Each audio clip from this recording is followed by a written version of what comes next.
ഈ വരുന്ന 26-ാം തീയതി ലോക്സഭാ ഇലക്ഷൻ നടക്കുകയാണല്ലോ. നമുക്കൊരു ഇലക്ട്രോണിക് വോട്ടിംഗ് മെഷീനും അതിന്റെ തകരാറുകളും അതേപോലെയുള്ള ഒരുപാട് പരാതികളും അതെല്ലാം കോടതിയിലെത്തി കോടതി അതിന്റെ വാദങ്ങളെല്ലാം കേട്ടുകൊണ്ടിരിക്കുന്ന ഒരു സമയത്താണ് ഇപ്പൊ ഈ ഒരു ലോക്സഭാ ഇലക്ഷൻ നടക്കുന്നത്. കോടതി അതിന്റെ കാര്യങ്ങളെല്ലാം ഒരുപാട് സമയമെടുക്കും, ചിലപ്പോൾ എന്താണെന്ന് അറിയില്ല. പക്ഷെ നമുക്ക് ഈ ഒരു 26-ാം തീയതി സുഗമമായ ഒരു ഇലക്ഷൻ നടത്തിപ്പിന് വേണ്ടിയിട്ട് നമുക്ക് ചെയ്യാൻ പറ്റുന്ന കുറച്ച് കാര്യങ്ങൾ, അതായത് നമ്മൾ പോളിംഗ് ബൂത്തിൽ എത്തുന്ന സമയത്ത് നമ്മളെ മുമ്പിൽ 2 ഡിവൈസാണ് ഉണ്ടാവില്ല. ഒന്ന് ബാലറ്റ് യൂണിറ്റും ഇലക്ട്രോണിക് EVM മെഷീനും അതേപോലെ ഒരു VPAT യൂണിറ്റും ആയിരിക്കും നമ്മളെ മുമ്പിൽ ഉണ്ടാവില്ല.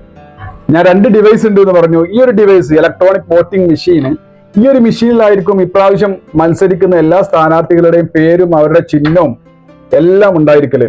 ആ ചിഹ്നത്തിന് നേരെ ഒരു സ്വിച്ച് ഉണ്ടാവും. ആ സ്വിച്ചിന്റെ തൊട്ടടുത്ത് തന്നെ ഒരു LED ബൾബും ഉണ്ടായിരിക്കും. നമ്മൾ വോട്ട് ചെയ്യുന്ന സമയത്ത് നമുക്ക് നിങ്ങൾ ആർക്കാണോ ഉദ്ദേശിക്കുന്നത്, വോട്ട് ചെയ്യാൻ ഉദ്ദേശിക്കുന്നത്, ആ ഒരു സ്ഥാനാർത്ഥിയുടെ പേരിന് നേരെയുള്ള ആ ഒരു ബട്ടൺ അമർത്തുന്ന സമയത്ത് അതിന് നേരെയുള്ള LED ആണ് പ്രകാശിക്കുന്നത് എന്ന്, ഒരു പച്ച കളറിൽ പ്രകാശിക്കുന്നത് എന്നുള്ളത് ഉറപ്പ് വരുത്തുക എന്നുള്ളതാണ് ഒന്നാമത്തെ കാര്യം നമ്മൾ ചെയ്യേണ്ടത്.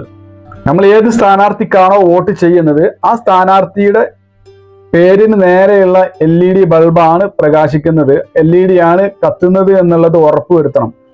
അതിന് അപ്പുറത്തേക്ക് എന്തെങ്കിലും ഒരു മാറ്റം ഉണ്ടെന്നുണ്ടെങ്കിൽ, അതായത് നിങ്ങൾ ഉദ്ദേശിക്കുന്ന സ്ഥാനാർത്ഥിയുടെ പേരിന് നേരെയുള്ള LED അല്ല പ്രകാശിക്കുന്നത്, നിങ്ങൾ ബട്ടൺ അമർത്തുന്ന സമയത്ത് മുകളിലുള്ള വേറെ ഏതെങ്കിലും ഒരു കാൻഡിഡേറ്റിന്റെ, ഏതെങ്കിലും ഒരു സ്ഥാനാർത്ഥിയുടെ നേരെയുള്ള LED ആണ് പ്രകാശിക്കുന്നത് എന്നുണ്ടെങ്കിൽ ഉടനെ ആ ഒരു പോളിംഗ് സ്റ്റേഷനിലുള്ള ഓഫീസറെ വിവരം അറിയിച്ച് അവരോട് പരാതി പറയേണ്ടത് നിങ്ങളുടെ ഉത്തരവാദിത്തമാണ്. കാരണം നിങ്ങൾ അത് ചെയ്തില്ല എന്നുണ്ടെങ്കിൽ തുടർന്ന് വരുന്ന ആളുകൾക്കെല്ലാം ഈ ഒരു പ്രശ്നം ഉണ്ടാവും. ആരും അറിയില്ല ആ ഒരു ഇലക്ട്രോണിക് വോട്ടിംഗ് മെഷീൻ കംപ്ലൈന്റ് ആയതുകൊണ്ടായിരിക്കും അങ്ങനെ സംഭവിക്കുന്നത്.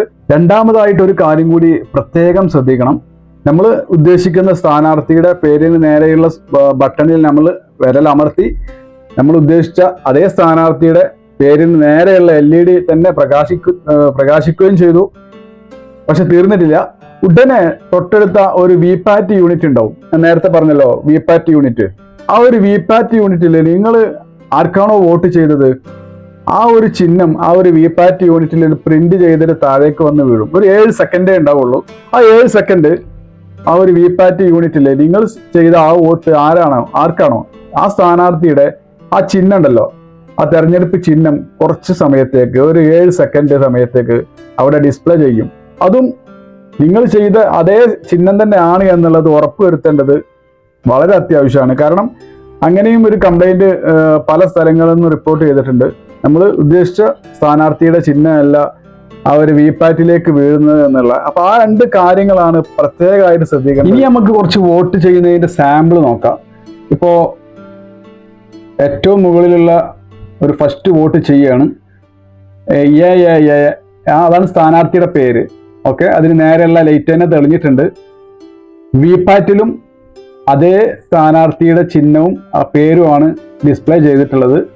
വളരെ കറക്റ്റായിട്ട് വോട്ട് ചെയ്തിട്ടുണ്ട്.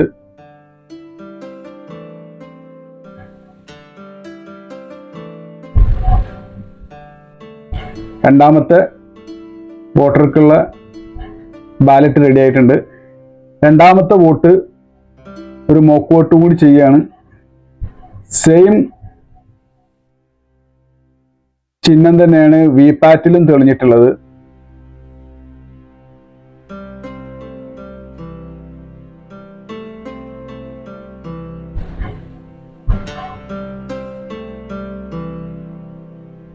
ഇനി മൂന്നാമത്തെ വോട്ടർക്കുള്ള ബാലറ്റ് റെഡിയായി. മൂന്നാമത്തെ വോട്ടറും വോട്ട് ചെയ്തു. CCC ആണ് സ്ഥാനാർത്ഥിയുടെ പേര്, സാമ്പിൾ ആണ്. VPATിലും സെയിം ആണ് CCC സ്ഥാനാർത്ഥിയുടെ പേര്. അപ്പോൾ ഈ രീതിയിലാണ് വോട്ട് ചെയ്യേണ്ടതും. ഇതിൽ എന്തെങ്കിലും ചേഞ്ചസ് ഉണ്ട് എന്നുണ്ടെങ്കിൽ ഉടനെ പോളിംഗ് ഓഫീസറെ വിവരം അറിയിക്കുക. എന്നാലേ നമുക്ക് എന്ത് ചെയ്യാൻ പറ്റുള്ളൂ, നല്ല രീതിയിലുള്ള ഒരു തെരഞ്ഞെടുപ്പ് പ്രക്രിയ പൂർത്തീകരിക്കാൻ പറ്റുള്ളൂ. ഈ ഒരു വീഡിയോ എല്ലാവർക്കും ഷെയർ ചെയ്ത് കൊടുക്കുക. ആർക്കൊക്കെ ഷെയർ ചെയ്യാൻ പറ്റുമോ സോഷ്യൽ മീഡിയയിലുള്ള നിങ്ങളുടെ സുഹൃത്തുക്കൾക്കൊക്കെ അത് ഷെയർ ചെയ്ത് കൊടുക്കുക. ഓക്കെ, ഇത്രയേ ഉള്ളൂ. Thank you for watching me.